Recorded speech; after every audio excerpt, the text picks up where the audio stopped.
For me, what sets Half-Life apart from all its competitors, and even some modern FPS games, is its atmosphere. Now you're going to hear this a lot in this video, but Valve have a certain something that just makes their single player games feel so good to play through, and that's even present in the original Half-Life. The game doesn't use music all too much, but when it does, it's used perfectly. Like when you start the chapter Unforeseen Consequences, right after the failed experiment, you hear this song, known as Space Ocean.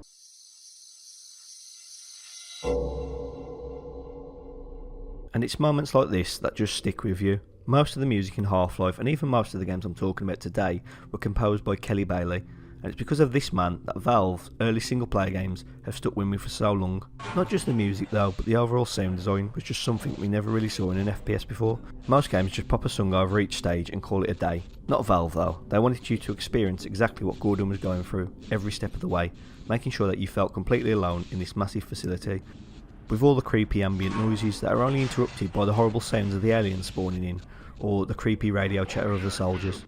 Another thing that is quite impressive is how the developers set up these little set pieces to tell the story.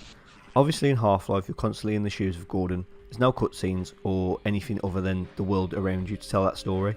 That comes with its own challenges, because you can't always tell where the player is going to be looking during certain scenes, so Valve would try and grab the player's attention just before one of these scenes took place.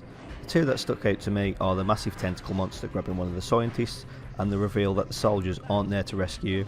Both technically could be completely missed by the player, but the developers set them up in such a way they're immediately drawn to what's happening. My favourite parts of Half-Life 1 have to be the times you head to the surface. It only happens about 3 times, but for some reason, these are the parts that stick out to me the most. The first time you see the outside is an absolute shit show, with soldiers everywhere, bombs being dropped, and just all hell breaking loose. So much so you end up trying to get back in the facility as quickly as you can, because the headcrab zombie infested Black Mesa seems to be way safer than whatever the hell is going on up on the surface. The second time you come up, and my favourite, is when you have to head to the silo to launch the rocket. It's now night time, and after taking out the soldiers you get to enjoy a few moments of peace before heading back into Black Mesa. I don't know what I enjoy so much about this setting at night, but it's the same feeling I get when watching really old episodes of South Park, when it's set during the night. Maybe it's just the janky 90s textures or something about the atmosphere that I feel so nostalgic about.